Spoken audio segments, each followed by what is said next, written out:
যখন জিবরাইল আলাইহিস সালামের চুবনি শুরু হয়ে গেছে, ফেরাউন বুঝতে পেরেছে আমার খোদাইগিরি শেষ। এখন সে ঈমান আনার ঘোষণা দিচ্ছে। সে আল্লাহ তাআলা কোরআনুল কারীমের মধ্যে বলেন, হাত্তা ইযা আদরাকাহুল গরকু ক্বালা আমানতু আন্নাহু লা ইলাহা ইল্লাল্লাযী আমানাত বিহি বানু ইসরাঈলা ওয়া আনা মিনাল মুসলিমিন। ফেরাউন এবার বলে, আমি ঈমান আনলাম, আল্লাহ ছাড়া কোনো ইলাহ নাই। বনি ইসরাইল যার উপরে ঈমান এনেছে আমিও তার উপরে ঈমান আনলাম। আমি তো মুসলমানদেরই একজন।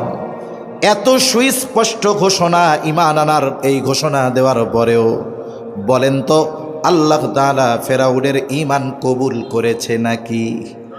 আরো জোরে বলেন, করেছে নাকি? কেন করে নাই? কারণ 3 সময় পর্যন্ত আল্লাহ তাআলা বান্দার ঈমান আর তাওবা কবুল করে। 1 নাম্বার টাইম বলে কিয়ামতের আগে একবার পশ্চিম দিগন্তে সূর্য উঠবে। এখন তো পশ্চিমে সূর্য ডুবে, কিয়ামতের আগে একবার পশ্চিম দিকে সূর্য উঠবে। যেই দিন পশ্চিম দিকে সূর্য উঠবে ওর আগের রাতটা হবে অনেক লম্বা রাত। মানুষেরা, বাচ্চারা কান্নাকাটি করবে, গরু ছাগলগুলো আওয়াজ করতে থাকবে। দীর্ঘ রাতের অবসান ঘটবে পশ্চিম দিক দিয়ে সূর্য ওঠার মাধ্যমে। কিছু দূর উঠবার পর আবার সূর্যটা পশ্চিম দিকে ডুবে যাবে। এরপর থেকে যথারীতি পূর্ব দিক দিয়ে আবার সূর্য উঠবে। নবীজি সাল্লাল্লাহু আলাইহি ওয়াসাল্লাম বলেন, ওই পশ্চিম দিক দিয়ে সূর্য ওঠার আগ পর্যন্ত আল্লাহ তাআলা বান্দার ঈমান আর তাওবা কবুল করবে। ওর পরে যদি কেউ ঈমান আনে, তাওবা করে, তার ঈমান আর তাওবা আল্লাহ কবুল করবে না। 2 নাম্বার সময় বলে গজব আসার আগে যদি ঈমান আনে আল্লাহ ঈমান কবুল করে। যেমন হযরত ইউনূস আলাইহিস সালামের সম্প্রদায় যেই দিন গজব আসবে ওই দিন ইউনূস আলাইহিস সালামের বাড়িতে গিয়া দেখে উনি নাই। কারণ গজবের খবর দেওয়ার পরে ওনার সম্প্রদায়ের অবাধ্যতার মাত্রা আরো বেড়ে গেছে। উনি দেখলো এদের পরিবর্তনের কোনো সম্ভাবনা নাই, গজব তো আসবেই। আবার আল্লাহ তাআলা অতীতের অবাধ্য জাতিকে গজব দেওয়ার আগে ওই এলাকায় যাকে নবী হিসাবে আল্লাহ প্রেরণ করে দেন, নবীকে আগে নিরাপদ জায়গায় সরাইতেন, এরপরে আল্লাহ গজব দিতেন। এই দৃষ্টিকোণ থেকে অতীতের বিষয়গুলোকে সামনে এনে ইউনূস আলাইহিস সালাম আল্লাহ তাআলার পক্ষ থেকে নির্দেশ আসার আগে উনি এলাকা ছেড়ে চলে গেলেন। সকালবেলায় যখন ওনার অনুসারীরা, ওনার সম্প্রদায়ের লোক বাড়িতে গিয়া দেখে আজকে ইউনূস আলাইহিস সালাম নাই।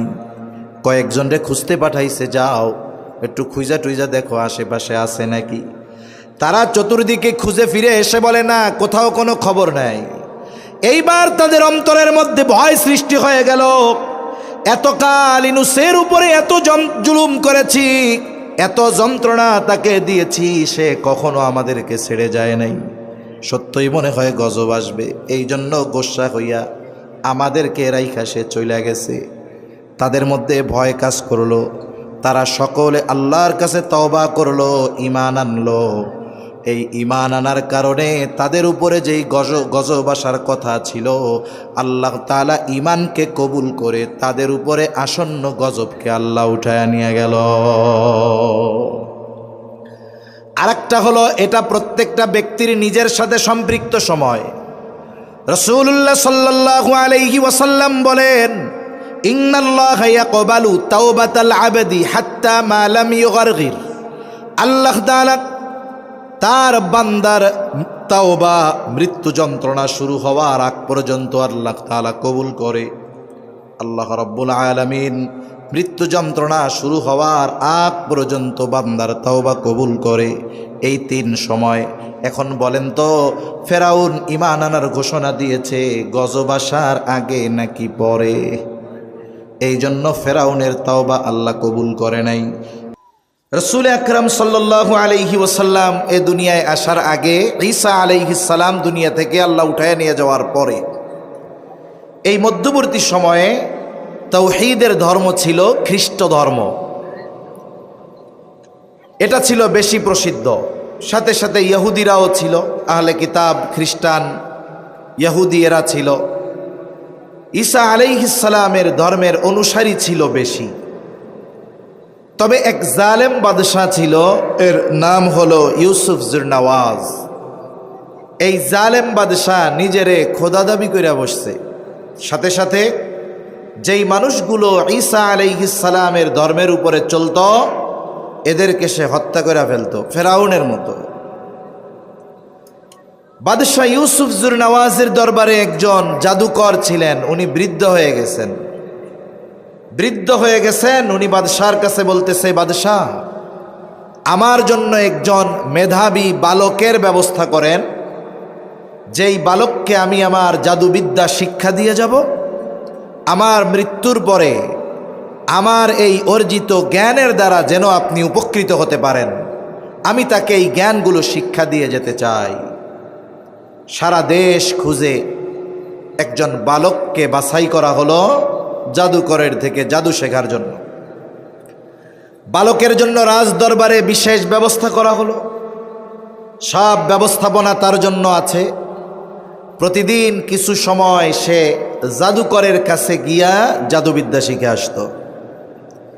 তবে তার যাওয়ার পথে একজন খ্রিস্টান পাদ্রী ছিল, তার একটা জায়গা ছিল, ওই জায়গায় সে মানুষকে তাওহীদের দিকে ডাকতো, আল্লাহর পথে আহ্বান করত। কিছু মানুষ তার কাছেও যাইত।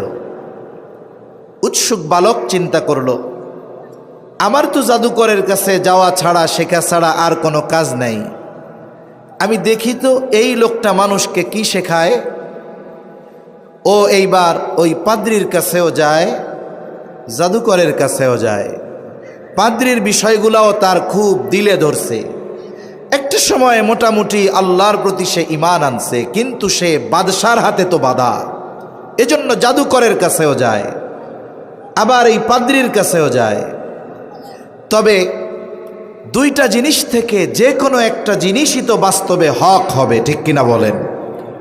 একটাই তো সত্য হবে, তবে কোনটা সত্য সে সুনিশ্চিত হতে চায়, এটা তার মনের চাহাত।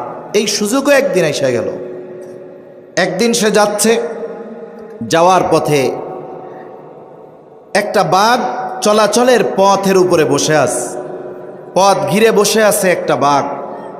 স্বাভাবিকভাবে যদি খেপা 2-4টা কুকুর রাস্তার মধ্যে থাকে, ওই রাস্তায় তো চলতে গিয়া ইয়া নাফসি পড়া লাগে, ঠিক কিনা বলেন? আর বাঘ যদি বসে থাকে, অবস্থা কি হবে? মানুষ খুব চিন্তা এবং ভয়ের মধ্যে আছে, কেউ চলাচল করতে পারে না। এইবার এই বালক চিন্তা করলো, আজকে আমার পরীক্ষা করার একটা সুযোগ আসছে। বালকটা হাতের মধ্যে ছোট্ট একটা পাথর নিয়েছে। পাথরটা হাতে নিয়ে সে চিন্তা করে, আজকে পরীক্ষা হয়ে যাবে, কে হকের উপরে আছে, কে সত্যের উপরে আছে। এমনি তো ঈমান আনছে, কিন্তু তার ঈমানটা পাওয়ারফুল হওয়ার পথে। সে এখন চিন্তা করে, পরীক্ষা হয়ে যাবে যে কে বাস্তবে হকের উপরে আছে। হাতের ছোট্ট পাথরটা নিয়া বিসমিল্লাহ বলে বাঘের দিকে সে নিক্ষেপ করলো।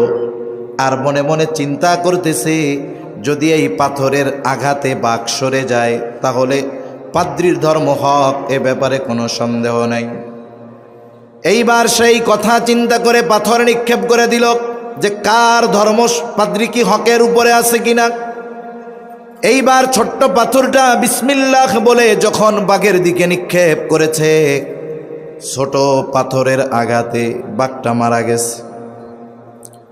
এইবার বালক সুনিশ্চিত যে পাদ্রী হকের উপরে আছে। পাদ্রীর কাছে গিয়া যখন বলেছে, আজকের এই ঘটনা, আমি তো এই চিন্তা কইরা বাঘের দিকে পাথর নিক্ষেপ করেছি যে কে হকের উপরে আছে, এটা বোঝার জন্য, নিশ্চিত হওয়ার জন্য। পাদ্রীর ধর্ম যদি সত্য হয়, পাথরের আঘাতে যেন বাঘ মারা যায়, এই নিয়ত কইরা বাঘের দিকে বিসমিল্লাহ কইয়া মারছি পাথর।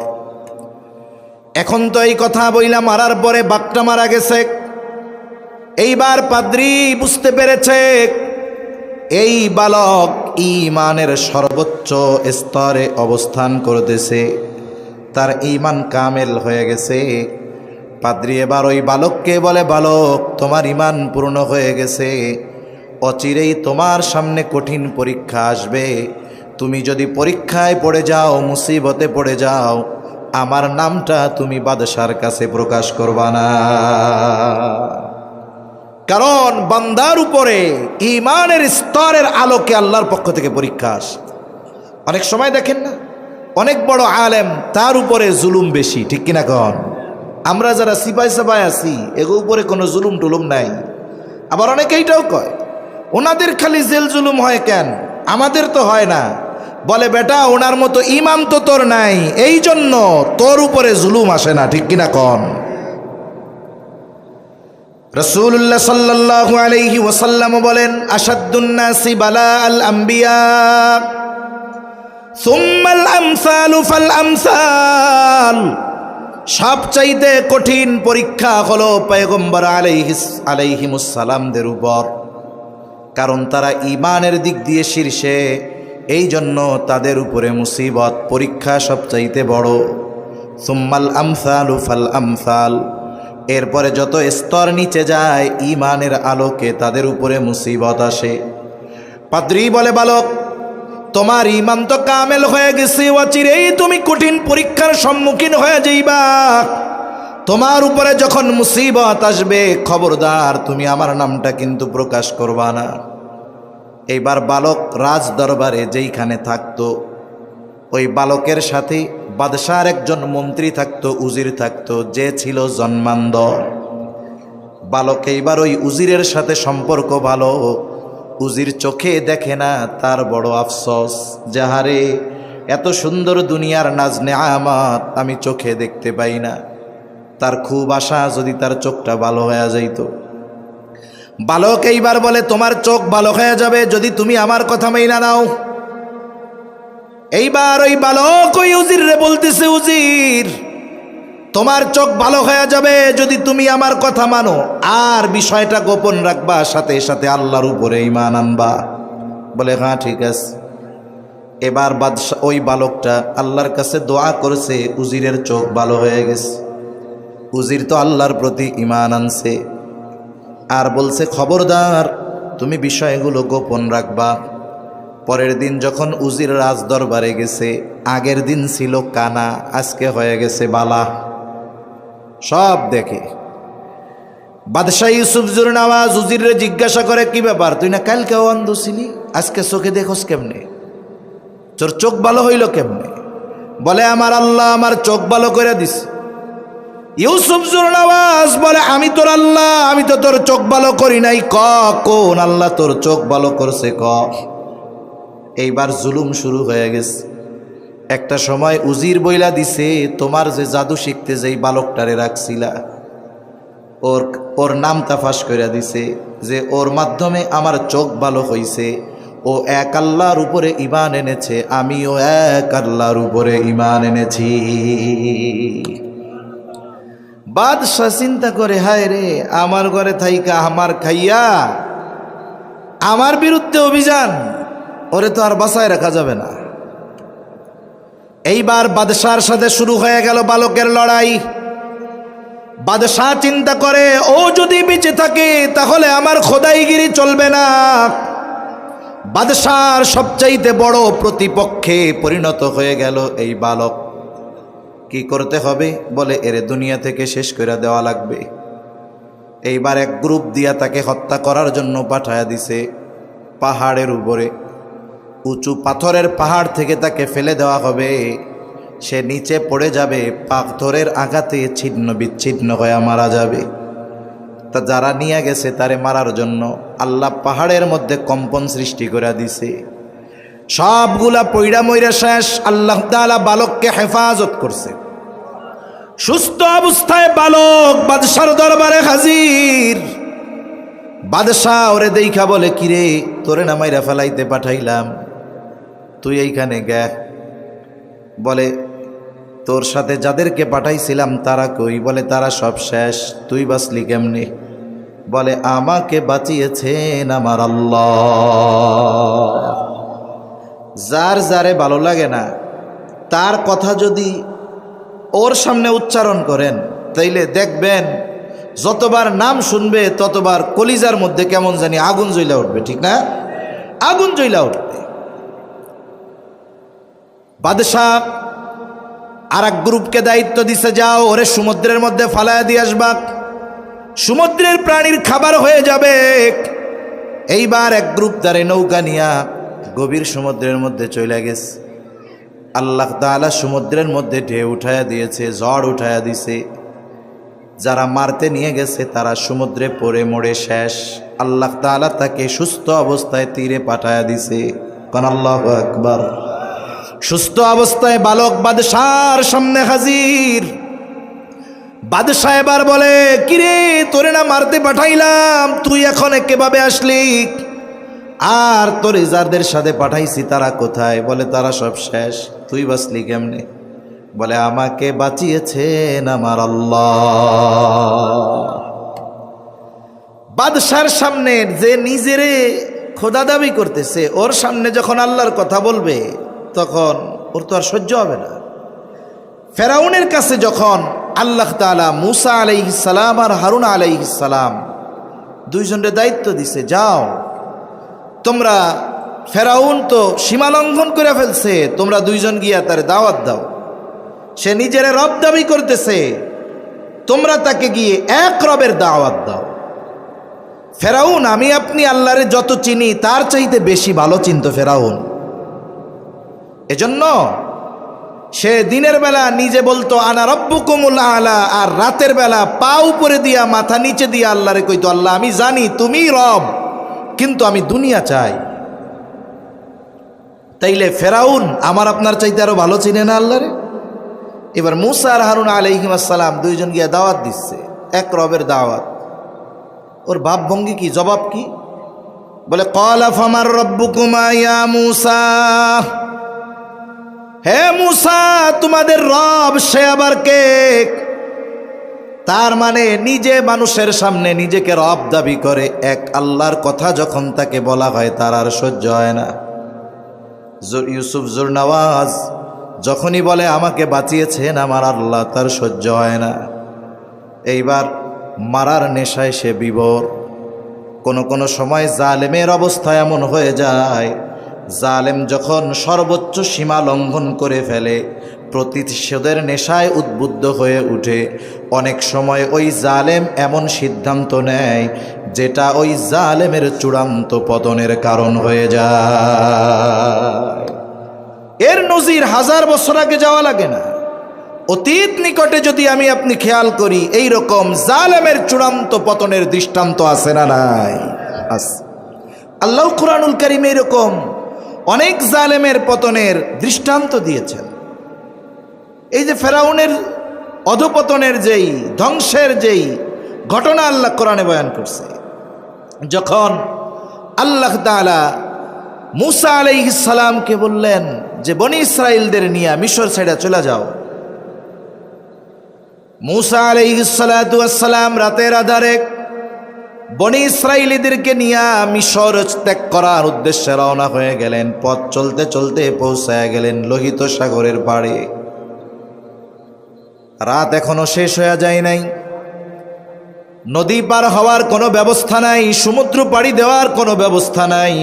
তারা সমুদ্রের পাড়ে অপেক্ষা করতেছে কখন দিনের আলো ফুটবে আর সমুদ্র পাড়ি দিয়ে অপর প্রান্তে যাবে, ফেরাউনের জুলুম থেকে তারা নিষ্কৃতি পাওয়া যাবে। অপর দিক দিয়া ফেরাউনের গোয়েন্দা বাহিনী ফেরাউনরে খবর জানায় দিছে, ফেরাউন কাজ সারা। কি হইছে?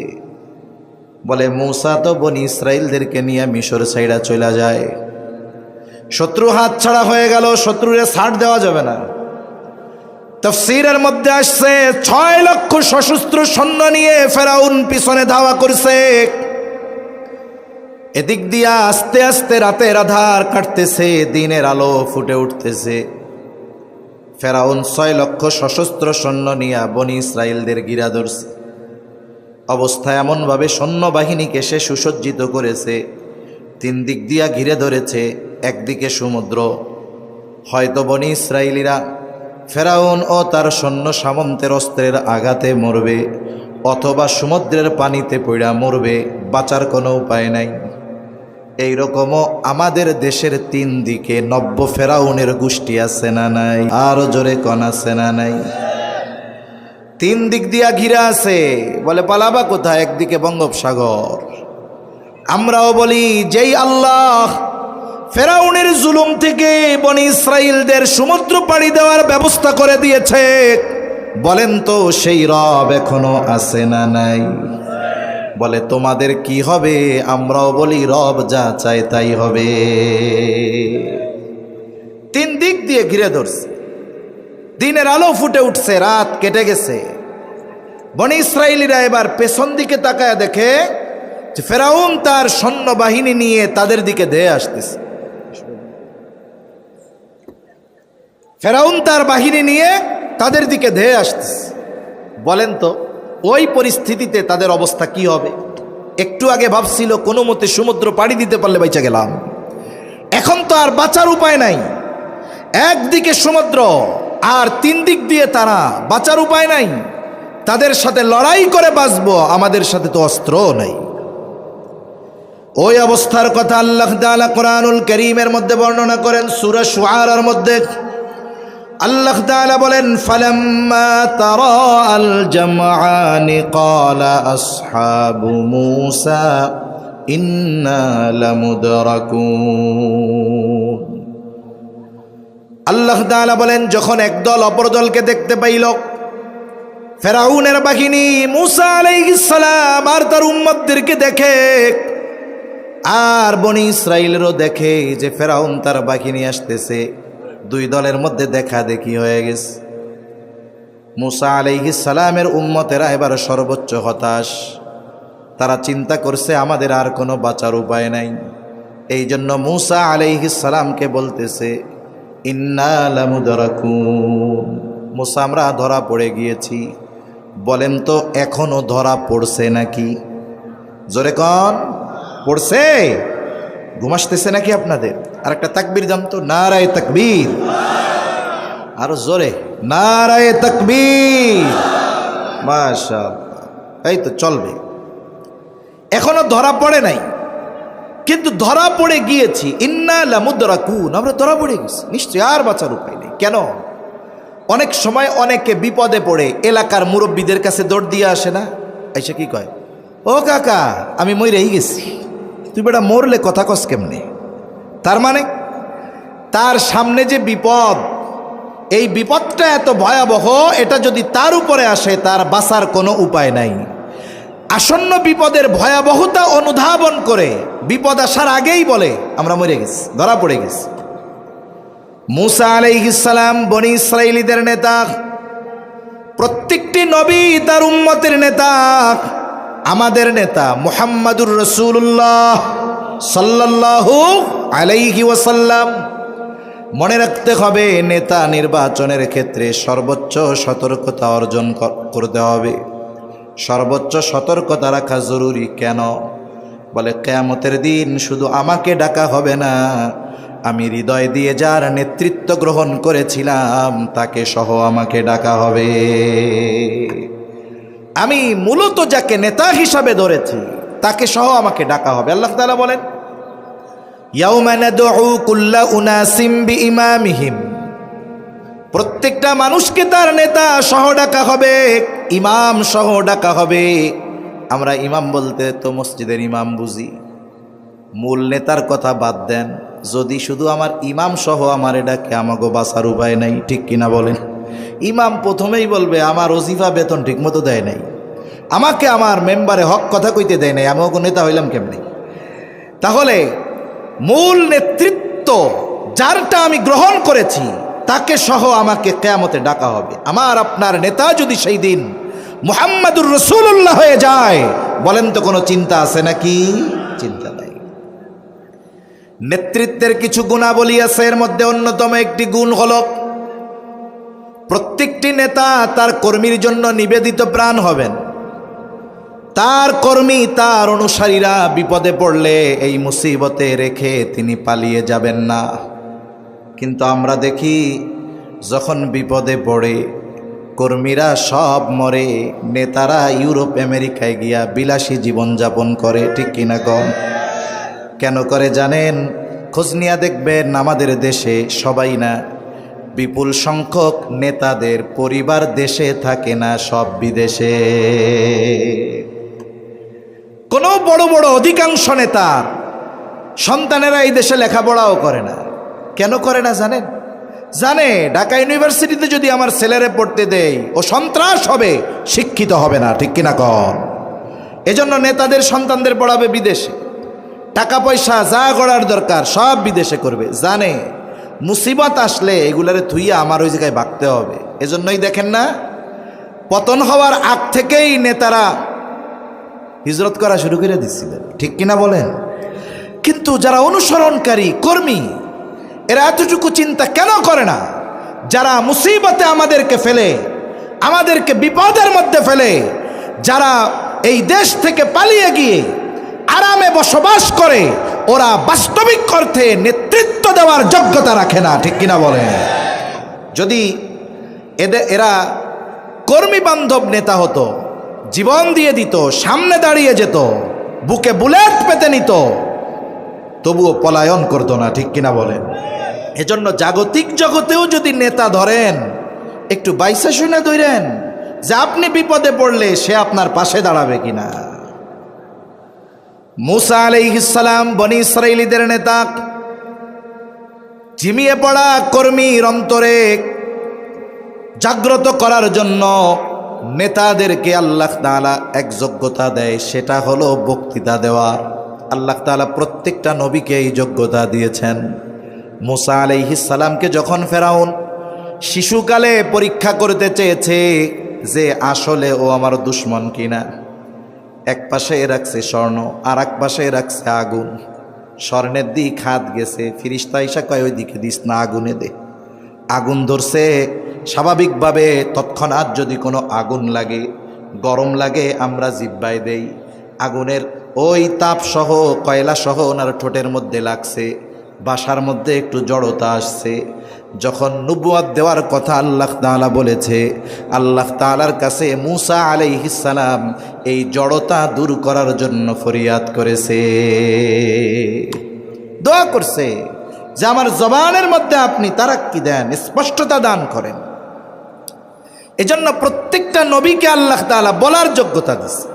মুসা আলাইহিস সালাম নেতা, কর্মী ঝিমিয়ে পড়ছে, আতঙ্কের মধ্যে আছে, তাদেরকে উজ্জীবিত করার জন্য উনি বক্তব্য দিচ্ছেন। কি বলতেছে উনি? কর্মীরা বলতেছে আমরা ধরা পড়ে গেছি। আর নেতা দাঁড়ায় বলে কাল্লা ইন্না মাইয়া রব্বি সায়াহদিন। নেতা বলতেছে কখনোই ধরা পড়ব না, এখনো পড়ব না, পরেও পড়ব না, কখনো ফেরাউন আমাদের ধরতে পারবে না। কেন ধরা পড়ব না? তাদের হাতে অস্ত্র আছে, পার হওয়ার জন্য আমাদের কোনো ব্যবস্থা নাই, ধরা পড়ব না কেমনে কন? কেমন যেন মুসা আলাইহিস সালাম বলে তাদের সাথে যা থাকে থাক, ইন্না মাইয়া রব্বি, আমার সাথে আছে আমার রব। রব যদি সাথে থাকে, দুনিয়ার সব যদি বিপক্ষে চলে যায়, কোনো কিছু আসে যায় না, ঠিক কিনা কন? আর রব যদি সাথে না থাকে, পৃথিবীর সর্বাধুনিক সমরাস্ত্র দিয়েও বিজয় অর্জন করা সম্ভব নয়। এর দৃষ্টান্ত আমরা দেখতে পেরেছি আফগানিস্তানে। আমেরিকা ন্যাটো জোট সহ 22 বছর ধ্বংসযজ্ঞ চালিয়েছে, কিন্তু ওই মানুষগুলাকে নিশ্চিহ্ন করে দিতে পারে নাই। কারণ তাদের সাথে যিনি ছিলেন তিনি কে? আরো জোরে বলেন কে? আল্লাহ। রাসূলুল্লাহ সাল্লাল্লাহু আলাইহি ওয়াসাল্লাম মক্কা থেকে মদিনায় হিজরত শুরু করলেন। মক্কা থেকে মদিনা হলো উত্তর দিকে, নবীজি সফর শুরু করলেন দক্ষিণ দিকে। কৌশলগত কারণে মদিনার দিকে না গিয়ে তিনি ঠিক বিপরীত দিকে গেলেন। কেন? কারণ কাফেররাও মোটামুটি জেনে ফেলেছিল যে মুহাম্মদ সাল্লাল্লাহু আলাইহি ওয়াসাল্লাম মদিনায় হিজরত করবে। এখন যদি তারা নবীজিকে খুঁজতে যায়, স্বাভাবিক মদিনার পথে যাবে, এটাই স্বাভাবিক। কিন্তু নবীজি গেলেন বিপরীত দিকে, সাওর পর্বতের এক গুহার মধ্যে আত্মগোপন করলেন। কাফেররা এতটা চতুর, এত চালাক, খুঁজতে খুঁজতে বিপরীত দিকে ওই গর্তের কাছে চলে গেছে। কত কাছে গেছে, এত কাছে চলে গেছে। আবু বকর সিদ্দিক রাদিয়াল্লাহু তাআলা আনহু বলেন, কাফেররা গুহার উপরে দাঁড়ায়া পরস্পর কথাবার্তা বলতেছে, আমি সব শুনতেছি। কে বলতেছে তাকে চিনতেছি, কি বলতেছে তাও শুনতেছি। তিনি বলেন, আমাদেরকে দেখার জন্য, পাওয়ার জন্য বেশি কিছু করা লাগবে না। তারা যদি নিজেদের পায়ের দিকে তাকায় আমাদের দেখে ফেলবে। কঠিন এক মুহূর্ত। হযরত আবু বকর সিদ্দিক রাদিয়াল্লাহু তাআলা আনহু চিন্তিত, চেহারার মধ্যে চিন্তার ছাপ। আবু বকর তো খাঁটি আশিকে রাসূল, সে নিজের জীবনের জন্য চিন্তিত নয়, বরং সে চিন্তিত নবীজির জন্য। নবীজিও আবু বকর সিদ্দিকের চেহারা দেখছে যে আবু বকরের চেহারার মধ্যে ভয়ের ছাপ, চিন্তার ছাপ। নবীজি সাল্লাল্লাহু আলাইহি ওয়াসাল্লাম আর আবু বকর সিদ্দিক রাদিয়াল্লাহু তাআলা আনহু উভয়ের মধ্যে তখন কিছু কথা হইছে। কথা দুইজনের মধ্যে এই কথা আল্লাহ তাআলা তো শুনেছেন, সাথে সাথে কোরআনুল কারীমের মধ্যে উভয়ের কথার ব্যাপারটাও আলোচনা করেছেন। আল্লাহ তাআলা বলেন, ইযহুমা ফিল গার ইয ইয়াকুলু লিসাহিবিহি লা তাহজান ইন্নাল্লাহা মা'ানা। নবীজি সাল্লাল্লাহু আলাইহি ওয়াসাল্লাম আবু বকর সিদ্দিক রাদিয়াল্লাহু তাআলা আনহুর এই চিন্তিত চেহারা, ভীতির চেহারা দেখে বলতেছে, আবু বকর লা তাহজান, তুমি কোনো চিন্তা করো না। এই গর্তে শুধু তুমি আর আমি দুইজন নয়, আমাদের সাথে তৃতীয় জন যিনি আছেন তিনি কে?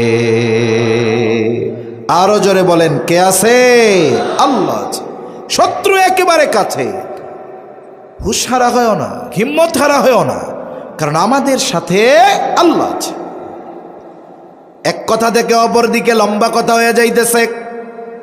মুসা আলাইহিস সালাম বললেন, ক্বালা কাল্লা ইন্না মাইয়া রাব্বি সায়াহদিন, আমার রব আমার সাথে আছে, সামনের পথ অচিরেই তিনি দেখায় দিবেন। আল্লাহু আকবার বলেন। আরে সমুদ্র কি পথ দেখাবে? আল্লাহ তাআলা সাথে সাথে জানায়া দেন, ফাআউহাইনা ইলা মুসা আনিযরিব বিআসাকাল বাহর ফানফালাকা ফাকানা কুল্লু ফিরকিন কাত-তাউদিল আযীম। বলেন আল্লাহু আকবার। মুসা আলাইহিস সালামের কাছে আল্লাহ তাআলা প্রত্যাদেশ পাঠায়া দিলেন, ওহী পাঠায়া দিলেন। ফাআউহাইনা ইলা মুসা, আল্লাহ তাআলা বলেন, আমি মুসার কাছে প্রত্যাদেশ পাঠাইলাম, ওহী পাঠাইলাম। কি ওহী, কি আদেশ? আনিদরিব বিআসাকাল বাহর, ও মুসা তোমার হাতে যে লাঠিটা আছে এই লাঠিটা দিয়ে সমুদ্রের উপরে বাড়ি মারো। সুবহানাল্লাহ। মুসা আলাইহিস সালামের মুআজিজা, অন্যতম মুআজিজা হলো এই লাঠি। সাধারণ লাঠি আর এই লাঠি এক না, এই লাঠি আর সাধারণ লাঠি এক না। আল্লাহ তাআলার পক্ষ থেকে মুসা আলাইহিস সালামের মুআজিজা ছিল লাঠি। এই লাঠি সাইডা দিলে এটা বিশাল আকারে সাপে পরিণত হয়ে যাইত। মুসা আলাইহিস সালাম আল্লাহরে বলেন, না আল্লাহ, এই সমুদ্রের মধ্যে লাঠি দিয়া বাড়ি দিলে কি হবে? বরং আল্লাহ তাআলা আদেশ করেছে, মুসা আলাইহিস সালাম সাথে সাথে আল্লাহর আদেশ মোতাবেক সমুদ্রের উপরে বাড়ি দিয়ে দিয়েছে। একটা লাঠির আঘাতে সমুদ্রের ওই বিশাল তরঙ্গ ঢেউয়ের মধ্যে কিছুই হবে না। ইমানদারের কাজ কি? ইমানদারের কাজ হলো আল্লাহর পক্ষ থেকে যখন সুস্পষ্ট কোনো নির্দেশনা আসে, ওই নির্দেশ মানার ক্ষেত্রে যুক্তির পেছনে না দৌড়িয়ে আল্লাহর ওই আদেশ মেনে নেওয়াটাই হলো ইমানদারের কাজ। যদি আল্লাহর আদেশ আসার পরে কেউ যুক্তির পেছনে পড়ে যায়, তাহলে শয়তান তাকে বশ করে ফেলবে। কারণ আল্লাহ তাআলা যখন আদম আলাইহিস সালামকে সেজদার আদেশ দিয়েছেন, সমস্ত ফেরেশতাকুল সহ আজাজিল সহ আদম আলাইহিস সালামকে সেজদা করার নির্দেশ দিয়েছিলেন কে? জোরে বলেন। আল্লাহ রাব্বুল আলামিন আদেশ করলেন, উসজুদু লি আদম, তোমরা সবাই আদমকে সেজদা করো। ফাসাজাদু ইল্লা ইবলিস, সবাই সেজদা করলো ইবলিস ছাড়া। ইবলিস সেজদা করে নাই। আল্লাহ তাআলা জিজ্ঞাসা করে, ক্বালা মা মানাআকা আন তাসজুদা লিমা আমারতুক, কোন জিনিসে তোমাকে আমার আদেশ মান্য করতে বাধা দিল? এইবার ইবলিস আদেশ অমান্য করার যৌক্তিকতা তুইলা ধইরা গয়, ক্বালা আনা খায়রুম মিন খলাকতানি মিন নার ওয়া খলাকতাহু মিন তিন। শয়তান যুক্তি দিছে, আদেশ দিছে কে? আদেশ অমান্য করে যুক্তি প্রদর্শন করতেছে, আমি তার চাইতে ভালো, আমারে বানাইছেন আগুন দিয়া, ওরে বানাইছেন মাটি দিয়া, এই জন্য আমি ওর চেয়ে ভালো, এই জন্য সেজদা করি নাই। তাহলে আল্লাহ তাআলার আদেশ, সুস্পষ্ট আদেশ আসার পর ওই আদেশ অমান্য করে যুক্তির পেছনে দৌড়ানো, এটা ইমানদারের কাজ হতে পারে না, ওটা ইবলিস শয়তানের কাজ। ঠিক কিনা করে? মূসা আলাইহিস সালাম সাথে সাথে সমুদ্রের উপরে আঘাত করলেন। আঘাত করার সাথে সাথে সমুদ্র দুই ভাগে বিভক্ত হয়ে গেল। ফাংফালাক, ফেটে গেল সমুদ্র, দুই ভাগে বিভক্ত হয়ে গেল। ফাকানা কুল্লু ফিরকিন কাত্তাউদিল আযীম, দুই ভাগে শুধু ফেটে গেছে এমনটা নয়, বরং দুই দিক থেকে দুই ভাগ উঁচু হয়ে পাহাড় সাদৃশ্য উঁচু দেয়ালের ন্যায় হয়ে গেল। যখন দুই দিকে সরে গেছে, মধ্যে ফাঁকা, মধ্যে কি বলেন? ফাঁকা। সমুদ্রের তলদেশ আল্লাহ তাআলা মুহূর্তের ভিতরে শুকনা বানায় দিয়েছে। তাফসীরের মধ্যে আসছে বনি ইসরাইলের 12টা গোত্র ছিল। কয়টা? জোরে বলেন, কয়টা? 12টা। 12টাও বাইজে যাইতেছে। 12টা গোত্র ছিল। শুকনা রাস্তা দিয়া 12 গোত্র পার হওয়া শুরু হয়ে গেল। আল্লাহ তাআলা কোরআনুল কারীমের মধ্যে বলেন, ওয়াজাওয়াজনা বিবানি ইসরাঈলাল বাহরা ফাআতবাআহুম ফিরআউনু বিজুনুদিহি বাগয়ান ওয়া আদওয়া। আল্লাহ রাব্বুল আলামিন বলেন, আমি বনি ইসরাঈলদেরকে সমুদ্র পার করে দিলাম। আল্লাহ তাআলা রাস্তা বানায়া তাদের সমুদ্র পারের ব্যবস্থা করে দিয়েছেন। যখন তারা মাঝ রাস্তা অতিক্রম করেছে, আর ফেরাউন তার সৈন্যবাহিনী নিয়ে রাস্তার গোড়ায় আসছে, আইসা দেখে সুন্দর এক বিশাল রাস্তা, শুকনা ঠনঠনা রাস্তা। ফেরাউন খুব ভালো মতো জানে যে এই রাস্তা দিয়ে বনি ইসরাইলিরা নিরাপদ গন্তব্যে চলে যাবে। তাদের জন্য এই রাস্তা যেমন নিরাপদ, তার চাইতে এই রাস্তা আমার জন্য বেশি বিপদ। এরপরেও কি করলো ফেরাউন? বুঝার পরেও, জানার পরেও কি করলো? আল্লাহ তাআলা বলেন, ফাআতবাআহুম ফিরআউনু বিজুনুদিহি বাগয়ান ওয়া আদওয়া। ওই যে বলতেছিলাম, মানুষ যখন সীমা লঙ্ঘন করে, প্রতিশোধ পরায়ণ হয়ে যায়, তখন সে তার কাজ কর্মের ফলাফল কি হতে পারে এটা চিন্তা করে না। আল্লাহ তাআলা বলেন, ফাআতবাআহুম ফিরআউনু বিজুনুদিহি বাগয়ান ওয়া আদওয়া। এইবার এই রাস্তা দেখা ফেরাউন তার সৈন্য সামন্ত সহ, তার অনুসারীরা সহ বনি ইসরাইলদের পেছনে অনুসরণ করা শুরু করলো। কেন? আল্লাহ বলেন, বাগয়ান ওয়া আদওয়া,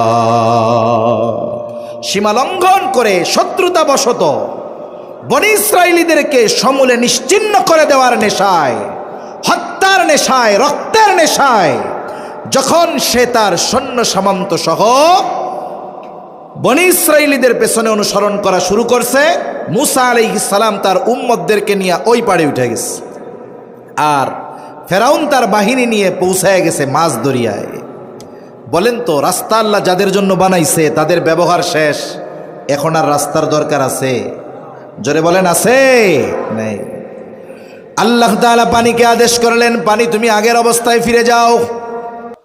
আল্লাহ তাআলা হলেন এমন এক মহান সত্তা, যখন তিনি কোনো কিছু ইচ্ছা করেন, শুধু বলেন হও, সেটা তৎক্ষণাৎ হয়ে যায়। আল্লাহ তাআলা বলেন, ইন্নামা আমরুহু ইযা আরাদা শাইআন আন ইয়াকুলা লাহু কুন ফায়াকুন। আল্লাহ তাআলা যখন কিছু ইচ্ছা করেন, যখন কিছু করতে চান, শুধু বলেন কুন, হও, ফায়াকুন, সেটা তৎক্ষণাৎ হয়ে যায়। বলেন আল্লাহু আকবার। আল্লাহ তাআলা পানিকে আদেশ দিলেন, পানি তুমি আগের অবস্থায় ফিরে যাও। এইবার দুই দিকের ওই উঁচু পাহাড় সাদৃশ্য দেয়ালের ন্যায় পানি একসাথে ফেরাউন আর তার বাহিনীর উপরে পড়ছে। এমন ভাবে পড়ছে একটা সৈন্য নিচের থেকে উপরে আসতে পারে নাই, সব জায়গায় শেষ। কিন্তু আল্লাহ তাআলা ফেরাউনকে সহজে ছাড়বে না। আল্লাহ রাব্বুল আলামিন জিবরাইল আলাইহিস সালাম রে পাঠায়া দিছে, একবারে সমুদ্রের তল থেকে এক টান দিয়া উপরে উঠায় আনছে। চুবনি শুরু হয়ে গেছে। কি শুরু হয়েছে? জোরে কন। চুবনি শুরু হয়েছে। বৃষ্টি আসে, আর একটু আসুক, যদি বেশি আসে আমি কি থাকবো? বৃষ্টি যদি আসেই আপনারাও যাবেন, আমিও যাবো। তাইলে ওই ভাগা যেই বৃষ্টিতে লাগবে, ওই ভাগার মতো বৃষ্টি আগে আসুক, এরপরে ভাগি, নাকি কন? এইটুক সিটা বৃষ্টি দেখে যদি নড়াচড়া আর আমাকে শুরু হয়ে যায়, তাহলে তো কাম হইল না। আর বেশি রাত্রও করব না। বৃষ্টি ঘন হলে, বেশি বৃষ্টি হলে তো আপনাদের কষ্ট দিব না ইনশাআল্লাহ। একটু কথা শুনি। এবার সমুদ্রের তলদেশ থেকে এক টানে ফেরাউনের উপরে উঠে আনছে। চুবনি শুরু হয়েছে। আমাদের দেশে মাঝে মধ্যে মুরগিরে জিমানিতে ধরে, দেখছেন না? জিমানি সহজে যায় না, তখন মুরগিরে ধরে নিয়ে পানির মধ্যে চুবনি মারে।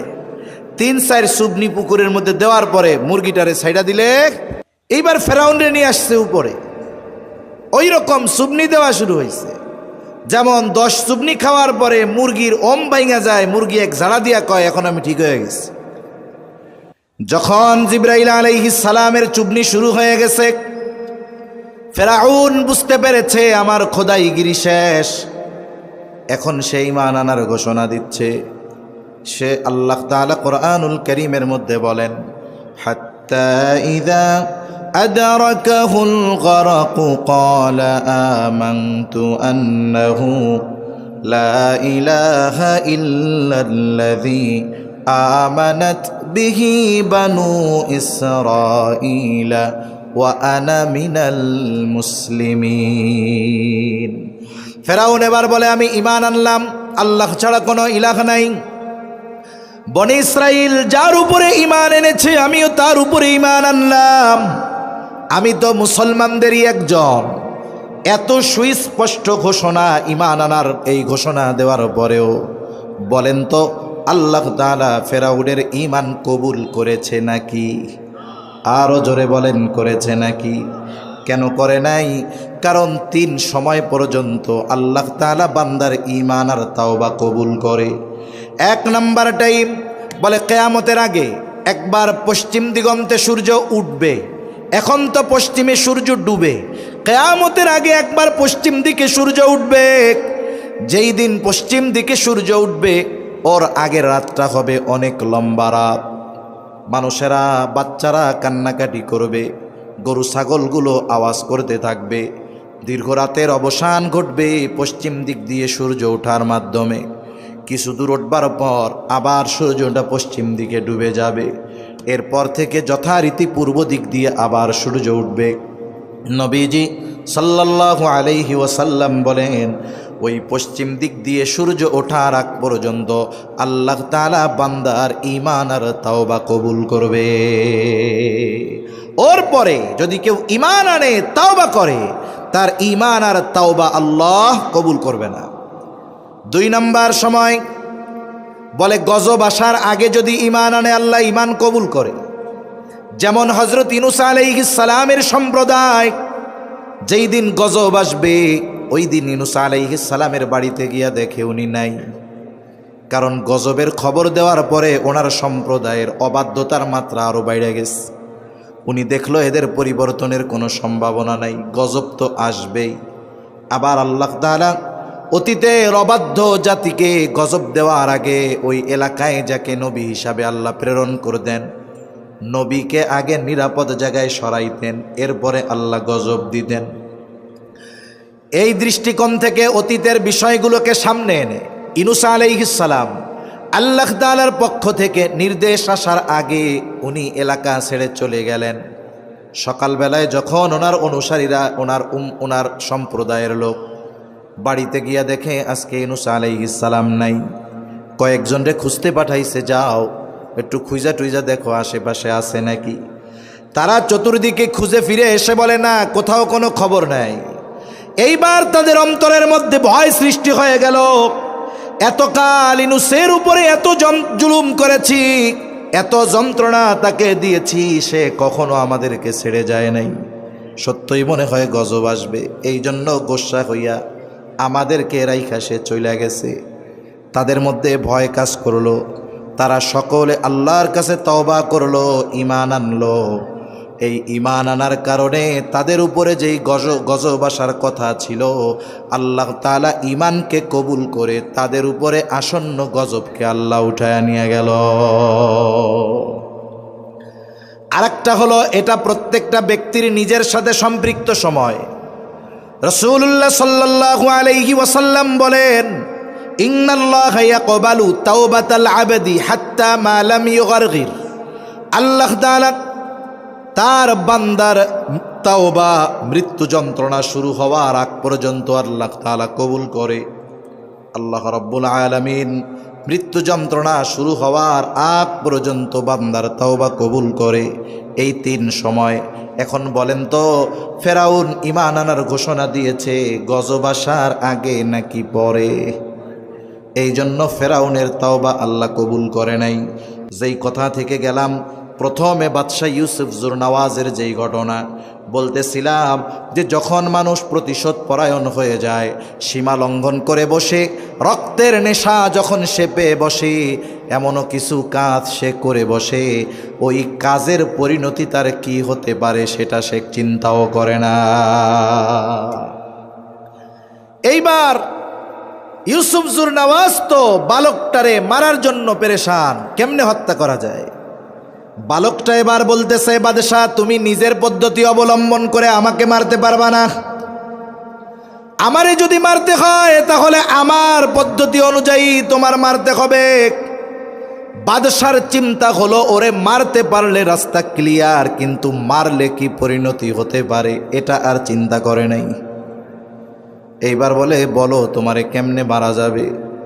বলে, নির্দিষ্ট দিন দেশের সব মানুষকে তুমি এক জায়গায় একত্রিত করবা, সবাই উপস্থিত থাকবে, তাদের মধ্যে আমি দাঁড়ায় থাকবো ফাঁকা জায়গায়, চতুর্দিকে মানুষ থাকবে, আমারে দেখবে, আর তোমার জল্লাদ আমার দিকে তীর নিক্ষেপ করবে। তবে শর্ত হইল বিসমিল্লাহি বিরব্বিল গোলাম, এই কথা বলে তীর মারতে হবে। বাদশাহ চিন্তা করলো, এই কথায় বইলা তীর মারলে ও যদি মইরা যায় তাইলে তো ভালো, রাস্তা ক্লিয়ার হয়ে গেল। নির্ধারিত দিন, হাজারো লাখো মানুষের উপস্থিতি, একেবারে দুধের বাচ্চা নিয়া মা চইলা আসছে, কারণ সকলের মুখে মুখে ঘটনা বাদশার সাথে এই বালকের এই লড়াই। সবাই চলে আসছে, মধ্য জায়গায় যুবক দাঁড়ানো, সবার দৃষ্টি কি ঘটনা ঘটতেছে। এইবার জল্লাদ বিসমিল্লাহি বিরব্বিল গোলাম বইলা তীর মাইরা দিল বালকের দিক। তীরটা তার গায়ে গিয়া লাগলো, বালক জমিনের উপরে লুটায় পড়ে গেল, মারা গেল, শহীদ হয়ে গেল। তীর মারছে কি বইলা? বলে আল্লাহর নামে তীর মারতেছি। বলে কোন আল্লাহ? বলে এই বালকের রব আল্লাহর নামে তীর মারতেছি।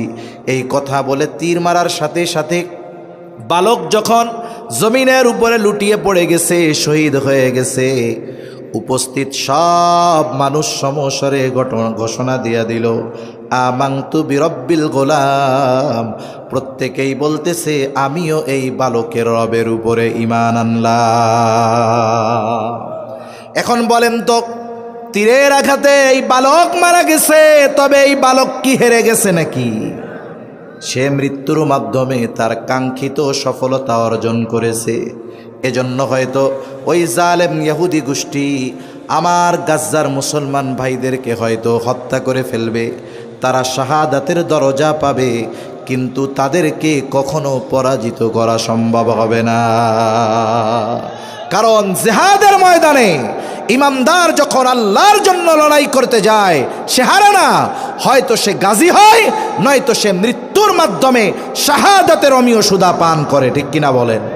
এজন্য সম্মানিত উপস্থিতি, আবহাওয়া অনুকূলে না, এটা আল্লাহর ইচ্ছা। এজন্য কথা লম্বা করব না।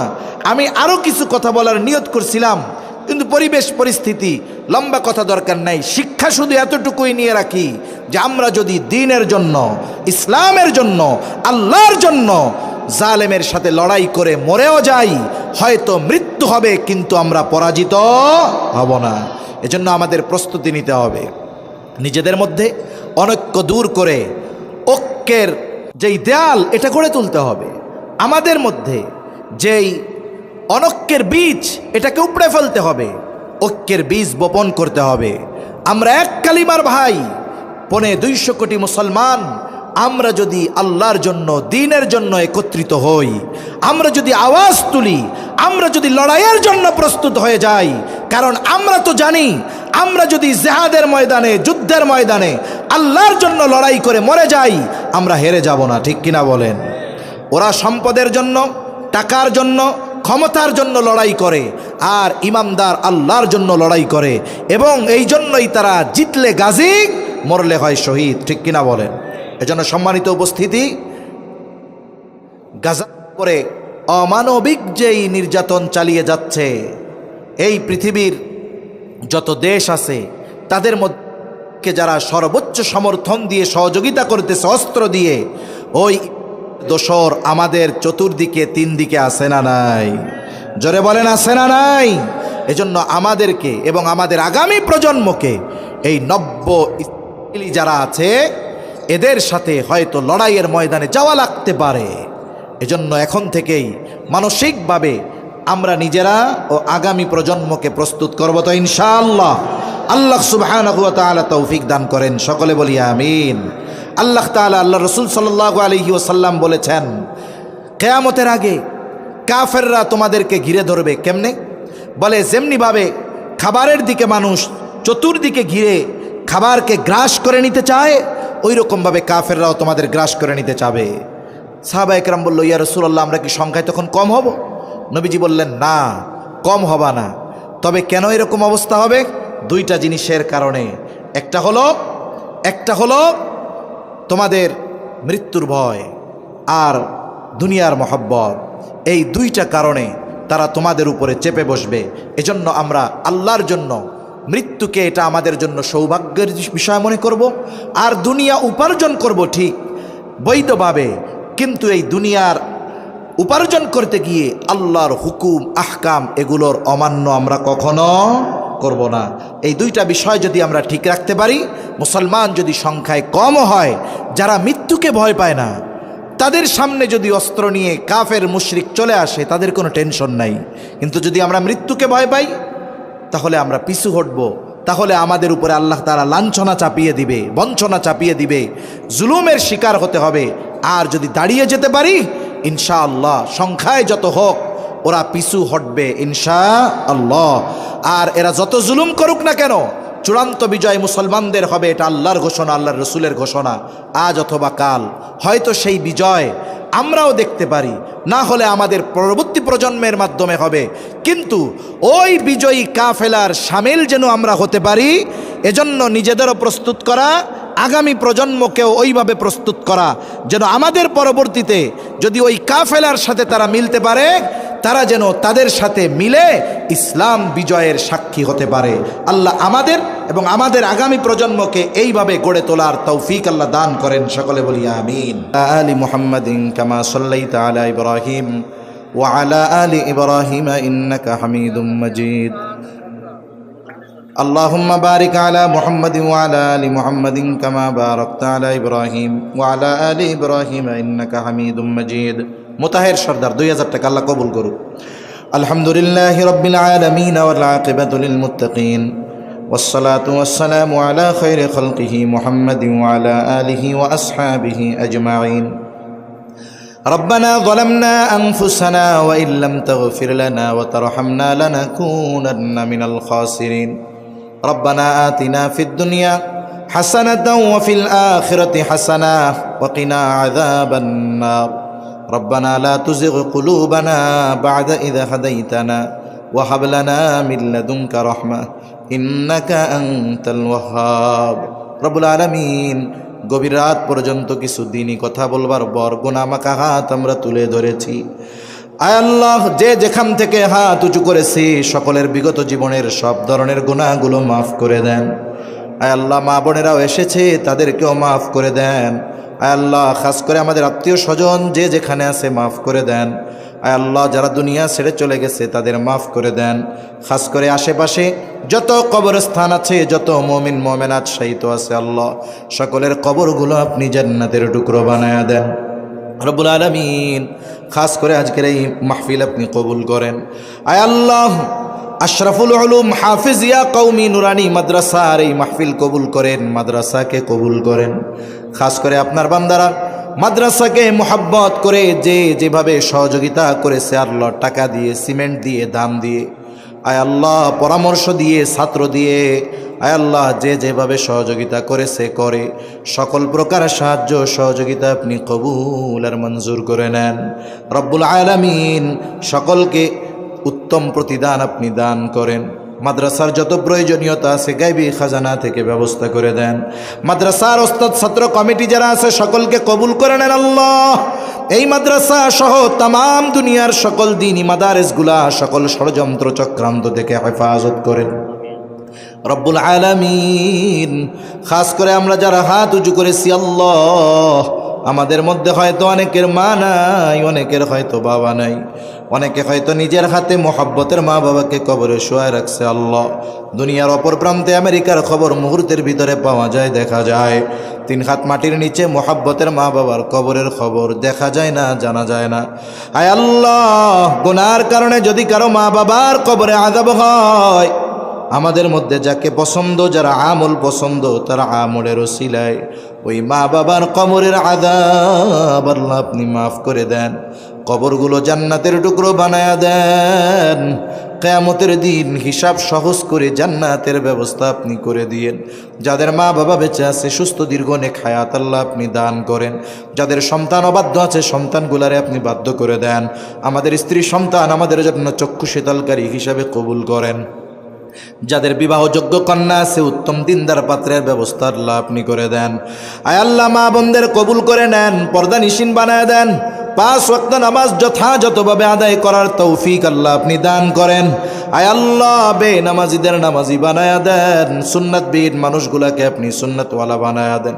আয় আল্লাহ, আমাদের সকল প্রকার পাপাচার অনাচার থেকে বেঁচে থাকার তৌফিক ও হিম্মত আল্লাহ আপনি দান করেন। আমাদের সকলকে বারবার মক্কা মদিনা জিয়ারতের তৌফিক দেন। আয় আল্লাহ, এই দুনিয়া ছেড়ে একদিন সকলকে চলে যেতে হবে। মালাকুল মউত যখন চলে আসবে আল্লাহ, আপনি আমাদের সবার জবানে তাওহীদের কালিমা নসিব করে দিয়েন। রব্বানা হাবলানা মিন আজওয়াজিনা ওয়া যুররিয়াতিনা কুররাতা আ'য়ুনি ওয়াজআলনা লিল মুত্তাকিনা ইমামা। রব্বিরহামহুমা কামা রব্বায়ানি সগীরা। রব্বিরহামহুমা কামা রব্বায়ানি সগীরা। اللهم وفقنا لما تحب وترضى من القول والعمل والفعل والنية والهدي إنك على كل شيء قدير. وصلى الله تعالى على خير خلقه محمد وعلى آله وأصحابه أجمعين. آمين برحمتك يا أرحم الراحمين. آمين.